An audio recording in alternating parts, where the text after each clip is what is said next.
Saying no means that we're freeing up our time to do what God actually wants us to do, because not every good thing, there's so many good things we could be doing. Not every good thing is something we're meant to do. Hey guys, welcome to today's video. I'm so glad to have you here today as we talk about how to be less stressed by having healthier boundaries in your life.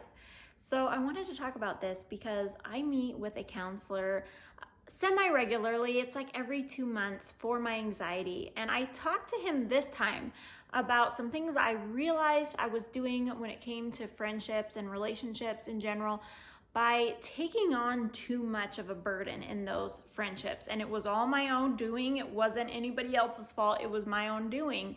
And I realized that I needed to let go a little bit of control and thus have less stress, less anxiety in my life. But before we get into that, if you're new here, my name is Molly. I would love to have you subscribe to my channel as I make videos to help Christian women navigate life in today's crazy culture that we live in.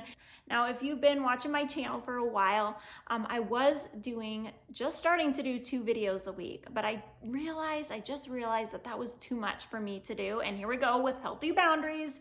I realized for me being a good mom and to be a healthy mentally person, I needed to go back to 1 video a week. That said, if you would love to support me on my YouTube journey, I have my Patreon linked below. This is a way that you can give either $5 or $10 a month to support me in this YouTube ministry that I have here, encouraging women. And thank you to the 2 new Patreons that I got this month. All right, let's get into this video.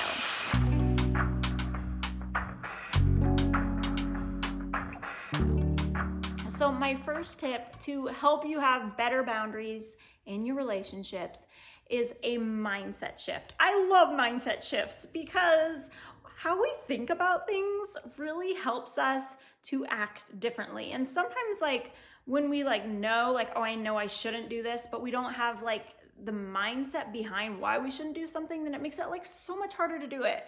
So mindset shifts I feel are really important for me. I don't know how you feel about them, but they're super helpful. So this first mindset shift is to change your thought process from wanting to fix people's problems to wanting to help your friends and those in your life. You know, God is the only one that can fix people's issues, our friends, our family's issues. God's the only one that can fix people, but we can help people. We can be a tool. We can be used by God to help people. So I love this quote. This has been probably my favorite quote for a while.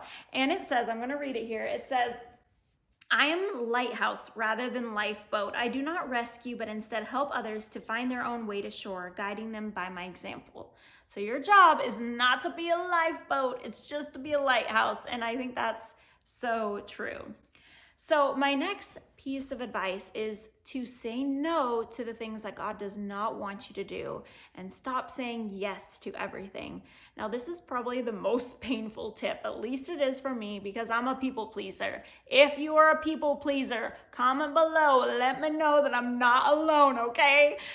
Us as people pleasers, we want to make everybody happy. We don't want to let anybody down. And so we say yes to way too many things. Saying no means that we're freeing up our time to do what God actually wants us to do, because not every good thing, there's so many good things we could be doing. Not every good thing is something we're meant to do. And so this is so painful. It's so hard because when you say no to people, you are going to let people down, and some people are not going to understand. Some people are going to be like, wait, why can't you do this? This isn't a big deal. And you have to realize that everyone has their own plate of what they can handle in their lives. The Bible talks about, I'm going to read this verse. It talks about people pleasing basically. And it says, for am I now seeking the approval of man or of God? Or am I trying to please man? If I were still trying to please man, I would not be a servant of Christ. So this is the key in all decisions that we make, is seeking the Lord and God, do you want me to do this or not? It may be a really good thing and people may be pressuring me to do it, or it may seem like the right thing for me, but God, do you want me to do it? My last piece of advice is to put parameters or boundaries on difficult relationships. Now, this may sound a little bit counterintuitive to what we hear in the culture today. I feel like I hear a lot of, avoid the negative energy in your life, or if you're serving that person more than they're giving you in return, then get rid of that relationship. Like if this relationship is not serving you, then get rid of that relationship.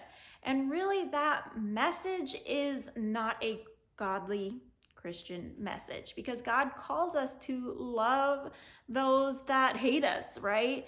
And to love the difficult people in our life. And sometimes God allows those hard relationships to be in our life for us to grow closer to Him, for us to learn what it means to serve without receiving anything in return.